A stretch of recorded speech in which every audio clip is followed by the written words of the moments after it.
좋으신 아버지 하나님, 하나님의 선한 도우심으로 어제 주일을 또 잘 지나게 하시며 또 새로운 한 주간을 시작하게 되었습니다. 정말 하나님의 말씀, 우리가 들었던 그 말씀들을 마음에 잘 새기고 또 한 주간을 주의 뜻대로 승리하는 귀한 날들이 되기를 원합니다.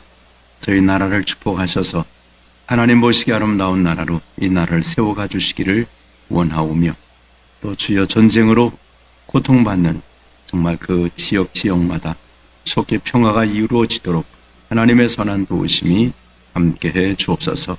이 시간도 주의 말씀을 저희들이 잘 듣고 그 말씀 붙들고 살아가는 귀한 은혜가 있길 원하오며 예수님의 이름으로 기도하옵나이다. 아멘. 하나님 말씀은 예레미야 22장 10절 말씀부터 12절까지 말씀입니다. 너희는 죽은 자를 위하여 울지 말며 그를 위하여 애통하지 말고 잡혀간 자를 위하여 슬피 울라. 그는 다시 돌아와 그 고국을 보지 못할 것임이라. 여호와께서 유다 왕 요시야의 아들 곧 그의 아버지 요시야를 이어 왕이 되었다가 이곳에서 나간 살룸에 대하여 이와 같이 말씀하시니라. 그가 이곳으로 다시 돌아오지 못하고 잡혀간 곳에서 그가 거기서 죽으리니 이 땅을 다시 보지 못하리라. 아멘. 오늘 말씀은 요시야의 아들인 살룸 혹은 여호와아스라고 하는 그런 왕에 대해서 이야기를 하고 있습니다. 10절에 보시면 너희는 죽은 자를 위해서 울지 말며 그를 위하여 애통하지 말고 잡혀간 자를 위해서 슬피 울라 그랬습니다.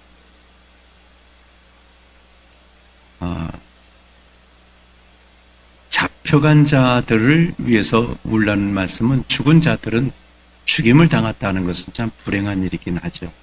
그런데 죽음이라는 것이 일단 죽고 나면 이 땅에서는 그냥 끝나는 거죠. 더 이상 고통이나 슬픔이나 이런 것들이 이 땅에서는 없습니다. 그러나 여기 포로로 잡혀간 자들은 그때부터 고통이 시작입니다.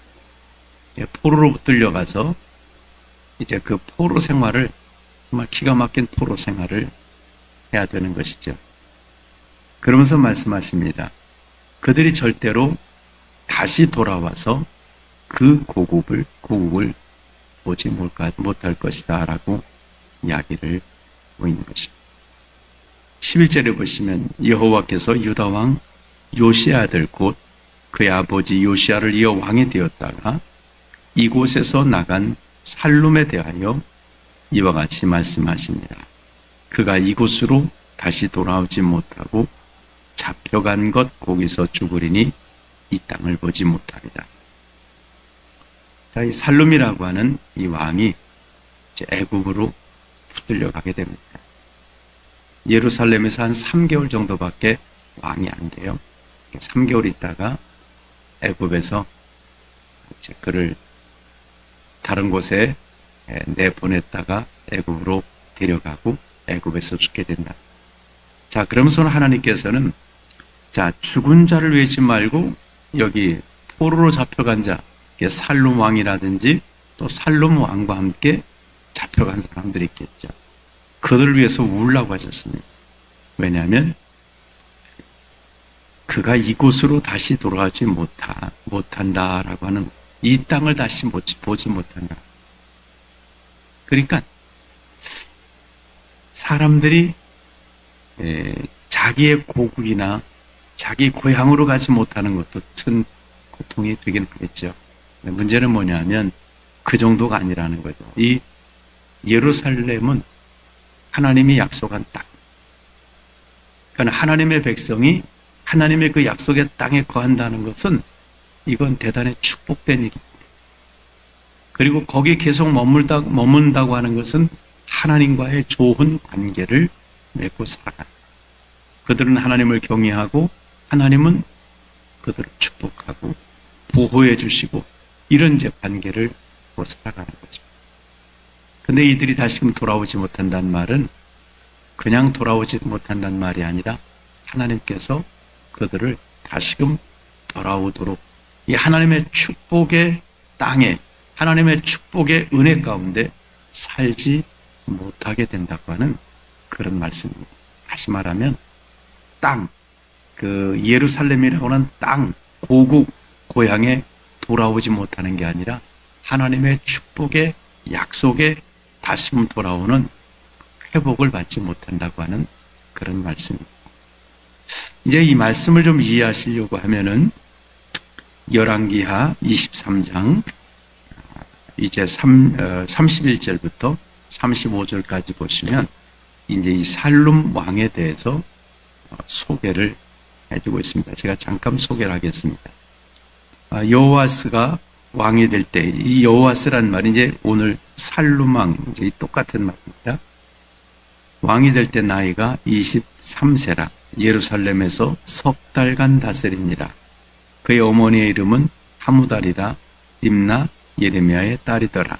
여호아스가 그의 조상들의 모든 행위대로 여호와 보시기에 악을 행하였더니 여호아스라고 하는 왕은 하나님 앞에 아주 믿음으로 살았던 왕입니다. 그가 여러 산당들을 없애고 우상을 없애고 종교 개혁을 단행을 해서 정말 믿음을 회복하는 데 많이 애를 썼습니다. 근데 그의 아버지 므낫세 왕이 너무 망가뜨려 놓고 하나님께서 이 므낫세 왕 때문에 하나님이 마음을 돌이키지 않으셨다. 그의 아버지 때문에 요시야는 정말 믿음으로 살았는데 그의 아버지 때문에 영적인 환경이 아주 어려웠습니다. 그래서 이 요시야 왕이 결국은 이제 애굽 왕 바로느고와 싸우다가 거기서 전사를 하게 되죠. 죽임을 당하게 되고 그때부터 이 애굽이 이제 이스라엘을 괴롭히기 시작합니다. 예루살렘을 괴롭히기 시작합니다. 사실 애굽은 어떨까요? 이 애굽이란 나라가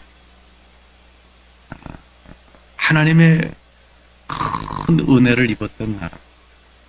또 이 애굽이란 나라는 요셉의 큰 은혜를 입었던 나라. 그러니까 어찌 보면 애굽과 이스라엘은 이렇게 적대 관계에 있을 일이 없습니다. 그러나 애굽이 생각할 때는 자기들 노예로 있었기 때문에 좀 이렇게 늘 부려먹어야 된다는 생각이 있을지도 모릅니다. 마치 한일 관계가 비슷할 수도 있습니다. 자, 그런데 이스라엘 사람들은 놀랍게도 애굽을 의지하는 거예요. 애굽으로 돌아가자 그러잖아요. 가나안 땅에 오다가도 조금만 힘들면 뭐라고 말하면 애굽으로 돌아가자. 모세에게 원망하고 하나님이 우리를 여기 죽이려고 애굽으로 가자. 애굽으로 가자. 그리고 어려움을 당하면 이들이 애굽을 의지하는 것.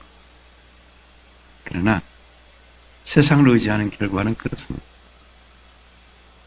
애굽이 요셉을 통해서 하나님께서 애굽이 7년 흉년 만났을 때 애굽은 거의 다 초토화되고 황폐할 수밖에 없어요. 그런데 정말 하나님께서 요셉을 보내주셔서 요셉이 7년 흉년 들었을 때에 그거 잘 준비했다가 7년 흉년 들었을 때 그 흉년 들었던 걸로다가 해결해내서 애굽을 살려낸 것. 성경에 보면 요셉을 알지 못하는 새 왕이 일어나서 그때부터 이스라엘 사람들을 노예로 부르기를 시작하게 됩니다. 하나님의 은혜를 잊어버려요. 그리고 하나님께서 이스라엘을 불러내시면서 말씀하세요. 다시는 애굽으로 돌아가지 말고 그리고 너희가 보았던 애굽 사람을 다시는 보지 못하리라. 하나님의 사람들이 이 다시는 애굽을 잊어버려야 돼요. 애굽으로 돌아가. 그런데도 이제 애굽을 의지했을 때 결과는 이렇게 처참했다는 것. 오늘날도 마찬가지일 거예요. 지금도 참 전쟁이 일어나고 강대국들이 지금도 있고 한데 사실은 어떻습니까? 전쟁하는 거 보면 이란도 그 옆에 있는 애꿎은 나라들도 뭐 그냥 포탄을 쏴대고, 물론 미국과 어떤 관계가 있다고 말하지만 그렇습니다. 하나님을 의지하지 않고 세상을 의지하는 것, 세상 사람들은 순식간에 돌변한다는 것, 세상 나라들은 순식간에 돌변한다는 것. 그래서 어느 나라든, 우리나라는 미국이란 나라를 좋게 생각하고, 그렇지만 그분들이 우리 입장을 생각하고, 지금도 파병을 좀 하라고 하는데, 그럼 전쟁 끝나면 어떡할까? 자기들은 강한 나라니까 그랬지만, 우리가 이란하고 만일 전쟁을 통해서 관계가 어려워진다고 하면 그 다음에는 어떻게 하겠습니까? 이란이라는 나라가 정말 커요. 이렇게 중동 지역에서 큰 나라고, 지금도 해보지 않습니까? 미국이란 나라하고 이스라엘 이 두 나라고 막 해보고 있지 않습니까? 그러면 이 강력한 나라라는 거. 그들이 우리를 도왔다가 한국이 이 전쟁 끝나면 어려워지겠네. 아유, 그렇게 뭐 무거운 일을 우리가 시켜서 되겠나? 이런 생각을 하겠습니까? 안 해요. 나중은 모르겠고 지금 빨리 와서. 근데 또 이게 또 지금 안 도와준 뭐 관세를 또 어쩌니 또 어쩌니 뭐 주한미군을 어쩌니 이래가지고 참 어려운 상황이 있어요. 그래서 우리나라도 결과적으로는 다른 힘을 의지하는 것보다는 나라 자체가 강해져야 되고, 또 국민들도 정말 우리 하나님 앞에 정말 기도 많이 해서 다른 나라가 아니라 하나님께서 정말 우리나라를 붙들어 주시도록 그렇게 해야 되겠습니다. 어쨌든 애굽이란 나라가 이렇게 지금 이스라엘의 큰 골칫거리가 되었다면, 옛날 은혜도 다 잊어버리고 그 다음에 서로 맺었던 이제 그런 조약도 다 없어져 버리고 그렇게 됐습니다. 계속해서 좀 읽어드리면 열왕기야 23장 32절에 여호와스가 그의 조상들의 모든 행위대로 여호와 보시기에 악을 행하였더니 바로느고가, 이게 애굽 왕입니다, 그를 하맛 땅 림나에 가두어 예루살렘에서 왕이 되지 못하게 하고, 또 그 나라로 은 100달란트와 금 1달란트를 벌금으로 내게 하고, 바로느고가 요시아의 아들 엘리야김을 그의 아버지 요시아를 대신하여 왕으로 삼고 그의 이름을 고쳐 여호야김이라 하고, 여호와스는 애굽으로 잡아갔더니 그가 거기서 죽으니라. 살룸 왕은 결국은 애굽에 붙들려 가서 거기서 죽고 돌아오지 못합니다. 오늘 예레미야 이 말씀이 바로 그겁니다. 그는 이곳으로 이 열왕기하에 있는 이 말씀은 이루어진 다음에 쓴 것이고요. 예레미야는 지금 이루어지기 전에 예언하고 있습니다. 앞으로 이렇게 될 거다, 뭐 이렇게 하고 그 다음에 절대로 돌아오지 못하고 죽게 될 것이다라고 이야기를 하고 있는 것입니다. 하나님의 말씀대로 된다는 것이죠. 그래서 결국은 이 애굽도 이스라엘을 예루살렘을 뭘로 보았냐면 그냥 경제적인 이득으로 본 거예요. 여기 은 100달란트, 금 1달란트를 벌금으로 내게 하고, 강대국들이 작은 나라 정말 해가지고 결국은 경제적인 그런 이득을 보려고 합니다. 35절에도 보면 여호야김이 은과 금을 바로에게 주니라. 그가 바로 느고의 명령대로 그에게 그 돈을 주기 위하여 나라에 부과하되 백성들 각 사람의 심대로 액수를 정하고 은금을 징수하였다. 그러니까 세금 거두어서 다 애굽에다 갖다 준 벌금을 부과하니까. 그렇습니다. 오늘 우리는 이 말씀을 통해서 하나님의 은혜가 우리에게 필요하다라는 것입니다. 세상 나라들은 이 죄악으로 타락했기 때문에 세상 사람들이 타락했듯이 나라들도 그 타락한 사람들이 모여서 만든 나라도 결국 타락해 있다고 하는 것입니다. 그래서 우리는 하나님을 의지하는 믿음의 삶을 살아가야 되겠고, 우리 나라를 위해서도 많이 기도해야 되겠습니다. 하나님이 정말 어려운 시기를 잘 지나갈 수 있도록, 또 우리가 하나님의 은혜로 정말 하나님께서는 이 성경을 통해서, 예레미야를 통해서 살룸 왕의 불행은 그가 다시 이곳으로 돌아오지 못한다고는, 다시 말하면 하나님의 축복된 땅에서 하나님의 은혜 속에서 살아가는 그 삶이 없는 것이, 이것이 그에게는 불행이다라고 말씀하고 있습니다. 그러나 하나님께서 바벨론의 포로로 불려갔던 자들은 다시 돌아오게 하셨습니다. 왜냐하면 하나님의 애굽은 내려가지 말아라, 애굽 사람은 다시 보지 말아라고 하신 이 말씀을 이들이 어기고 자꾸 애굽과 손을 잡으려고 할 때 결국 그들은 돌아올 수가 없었습니다. 오늘 이 말씀을 통해서 우리도 이제 믿음의 삶, 과거 애굽의 삶, 세상적인 삶이 아니라 하나님의 은혜 안에 살아가는 이런 복된 삶을 살아가시기를 주님의 이름으로 축원합니다. 기도하겠습니다. 좋으신 하나님 아버지, 이 땅에서 정말 불행은 하나님의 은혜 아래 살지 못하는 것입니다.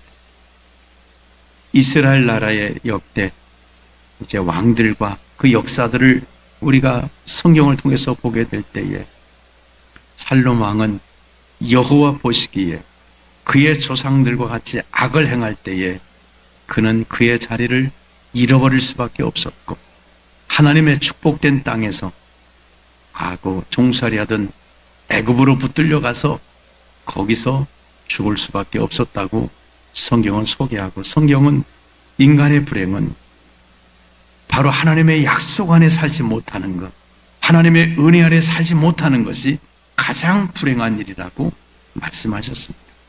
저희들은 오직 하나님의 약속이신 예수 안에 살아가는 삶을 살게 하소서.